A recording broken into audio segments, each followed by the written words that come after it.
On Sunday, April 25th, 2021, our most beloved Supreme Master Ching caringly made time to speak with the Supreme Master Television team members as she shared another interesting story from a treasury of Jewish folklore compiled by Wing Uk. Before the reading, Master elaborated on some questions which the team members had. Master, there is an ongoing crisis at the U.S.-Mexico border. In the first few months of Joe Biden's presidency, the number of illegal immigrants apprehended has surged, with more arrivals than any other period in the past 20 years.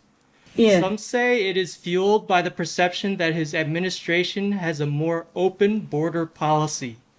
By contrast, the former U.S. President, His Excellency Donald Trump's policies tightly restricted legal and illegal immigration and directed immigration officials to apprehend anyone in the country unlawfully. Would Master kindly share her thoughts on this issue? Yes. President Trump wanted to regulate the immigration traffic flow from other countries to be in a more orderly manner to protect the Americans as well as the immigration people. The U.S. has already actually a kind of open policy, like yearly everyone can apply to live there or work there if they win the green card program. 55,000 nowadays yearly can have that chance. Plus, anyone can apply in many other ways to live and work in the U.S. openly. Open border is very good. But it should be done, in an organized way. Otherwise, it will be chaotic. As I have read in the news, it seems to breed a kind of crisis, at the border between USA and Mexico. Yes. Because you cannot just open the border without, foreplanning. Yes. In Europe, it's different. They have a Schengen zone where people from different countries in Europe can just go in and out of any other countries without any border, without checkpoints, without passport or any ID necessary. But they had planned many equipment and systems to put this into practice. But America and Mexico and others, like South American countries, they did not plan. So in that case, it's not very good to just let people come in like that, because you might have different people with maybe disease or criminal records or other kind of unpleasant things. And also, if you don't plan in advance, then you don't have like a center to screen people and to give them ID to go into the U.S. so that they can find a job or they can find their relatives. As I saw it in the news, it's kind of very chaotic. All the children squeezed together in pens, and it's almost very unkind, because people come to the United States all of a sudden, so the people at the border cannot deal with the influx so fast. And there might be not enough comfortable accommodation and not enough food. The logistic stuff, this is not very good like that. Not good for America, not good for Mexicans and other immigrants. I heard that they came all the way from even Honduras and other countries in Central America. So to open the border is very nice, very kind, and very good for any country. When you need some extra workers or you just want to be hospitable, it's very good. But in this case, when it's so chaotic like that, it's very bad for the immigrants, especially for the small children. I saw them even drop over the fence, the wall of the border, and that's very bad for them. This must be traumatic for them, and it's very difficult for the child to forget this kind of dramatic experience in their very young and tender age. And also important is in the time of pandemic, most borders are closed to protect the people. And at the moment, it's not favorable to open. If the children are squeezed together like that, healthy and unhealthy, that's very bad for all of them. Don't you think so? And also, I saw it in the news that many people are sick, like they have COVID-19, and they are just let, to go into the United States. And that might infect healthy Americans also. That's very, very inconsiderate. It should not have been done this way. Yeah, it should have been more organized before the immigrants were able to come into America. Otherwise, the open border is very good. Yeah, good for the host country, good for the immigrants. Because the immigrants will need jobs and they will be motivated to work very hard and contribute to the country as well as for the immigrant himself. Yeah. Just that we have to organize, in advance. Have a good place for them to stay meanwhile, and some doctors, some medical personnel to take care of their health when they first come, and organize the logistic situation, with food and clothing and blankets and rooms and hygiene, stuff like that. It wasn't really very organized, and that's very, very bad for the children who are sent there, especially without any parents or adult accompaniment. I don't think it's very kind, even though the intention may be good. Yes. But good intention is not everything. Good intention has to come also with good logistic arrangements, yes, and all the preparation to welcome the guests.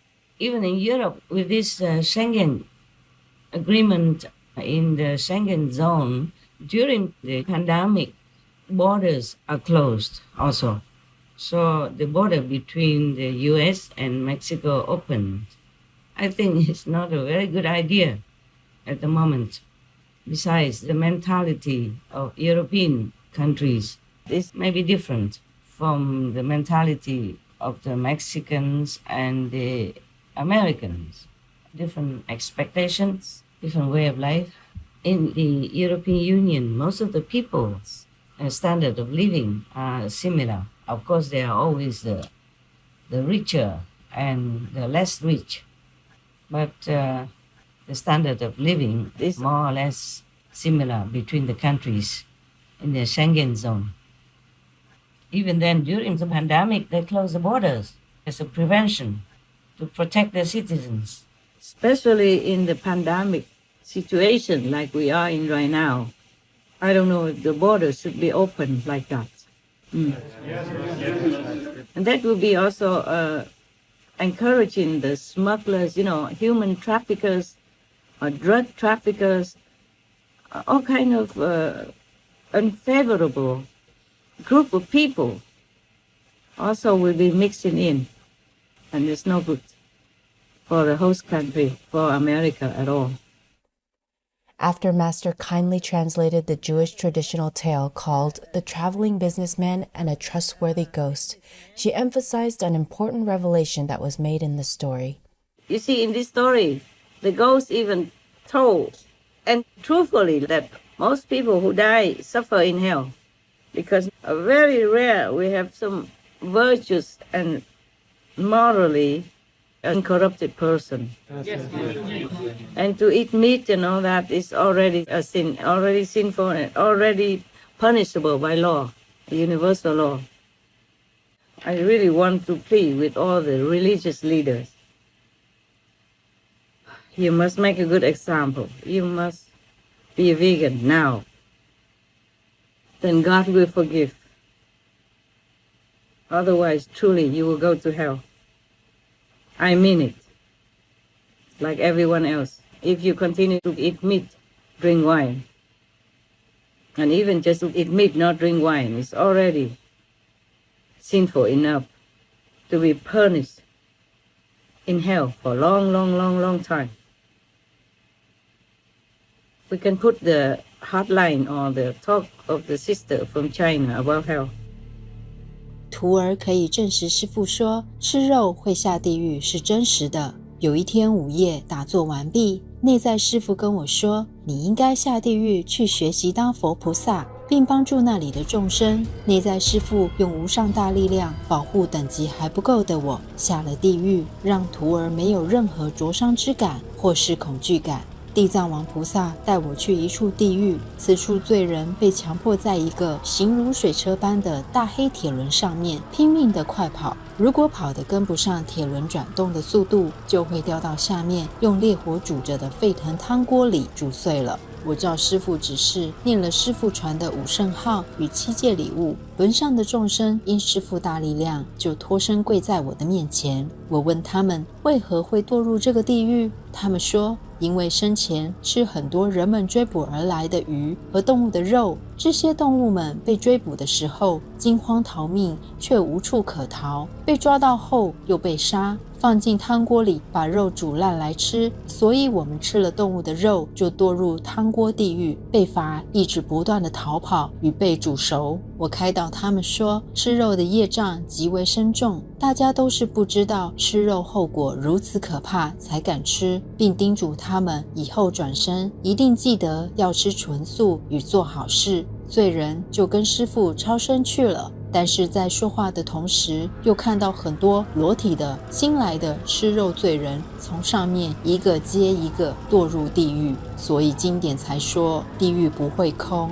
此时我的肉身左手背突然有一种痛感，查看之下发现我的左手袖子无形中变得很宽大，里面有好多地狱众生被装在里面救出来了。原来地狱众生也能被缩小带出来。惊讶之余，思及师父与地藏王菩萨如此帮助罪苦众生，实在太慈悲伟大了，就瞬间回到地狱赞颂起2位大圣者。才刚赞颂了2、3句，就听到哐当哐当的巨响，原来是附近几个地狱的铁墙都因此而崩垮了，而且地狱原本黑黑的地上涌出了纯净明亮的泉水，形成了一个莲花池，从这池子里迅速开出了好多白莲花与金莲花，莲花越变越大，光辉美丽。地狱也能生金莲花，都因我们挚爱的青海无上师与地藏王菩萨无量的大力量、大功德，实在不可思议。It's not enough that you wear the monk's or nun's robe and just, every day doing some not very useful rituals, taking donations, having a comfortable church or temple to live in, and being revered by the faithful. You must turn around, be vegan. No more meat, no more animal products. Otherwise, you cannot escape hell. In my honor, in the name of God, I tell you the truth like that. Even if you feel offended, even if I risk my safety to tell you, the leaders of religions, I have to tell you, in the name of God. It's not enough just to learn some ritual by heart and just repeat what is in the Bible or the sutra. People trust you to lead them to the righteous way. Not only you have to be vegan, you must also advise your followers, the faithful, to do the same. Must be vegan. No more killing indirectly. The poor innocent animals that God made, the animals are also God's children and shall not be destroyed.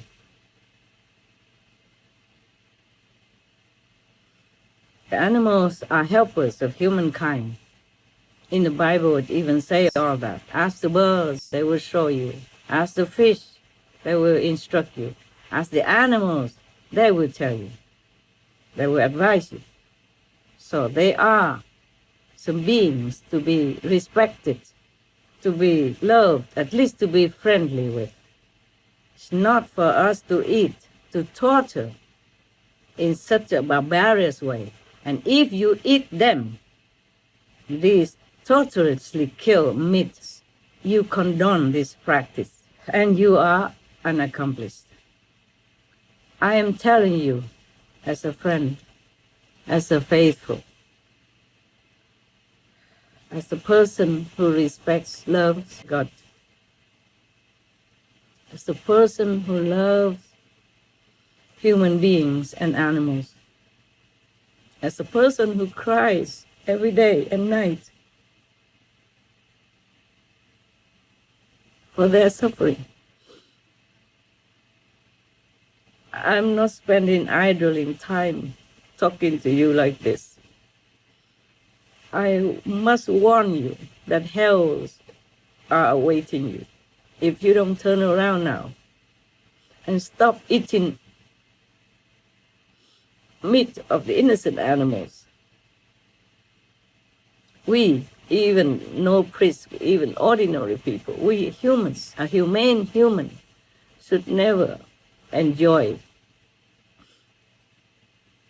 at the cost of suffering of any others. God say, thou shalt not kill, and that never fails. That law of the universe is everywhere correct and just. No one can escape that. As you sow, so shall you reap. Just because you don't see the animal suffer, just because you don't kill the animal, doesn't mean you don't partake in the sin thereof. People trust you. You must advise them to go the compassionate way, the way Jesus walked, the way the Buddha taught, the way Guru Nanak Dev Ji showed to us, the way Prophet Muhammad, peace be on him, taught us. All the masters say the same. Lord Mahavira did not even want to eat the fruits even. And we are allowed to eat fruits and vegetables and in plenty. We are not short of food, of nutrition. We should not kill just to enjoy. This is wicked. This is against God. That's against your mission, against the robe that you are wearing, which is the holy robe, the representative of holiness, of heaven, of God. You have to live the way our masters taught us, like Lord Jesus, Lord Buddha, Lord Mahavira, Guru Nanak Dev Ji, the Prophet Muhammad, peace be on him, the Prophet Baha'u'llah, etc., etc. I have no more tears to show you. I cannot take out my heart to show you how sincere I am and how broken it has been over and over again because of the suffering of humans and animals. The suffering of animals affects humans, and thus humans also suffer. You are the representative of heaven. You're supposed to walk the way of heaven, of compassion, of love, of benevolence, of mercy. Then all that will come to you the day you leave this world, the day you discard your robe to go back to heaven. Otherwise, you go to hell. And I guarantee that. You know I mean it. And you know it is true. So you turn now. I wish you the best. In God's mercy and love. And I love you, all of you. Please, you turn. Thank you. Most gracious Master, your pure, selfless love and never-ending compassion for all suffering and misled beings give us hope that the world will retrieve its humane values. We sincerely pray that Master's efforts will help those in trusted positions of influence to choose the life-honoring vegan diet and urge their followers to do the same, thus bringing humankind onto the path of benevolence. Wishing Master a peaceful heart, happiness, and perfect health in the support and glory of the Divine. For the full broadcast of this conference with Supreme Master Ching, please tune in to Between Master and Disciples at a later date.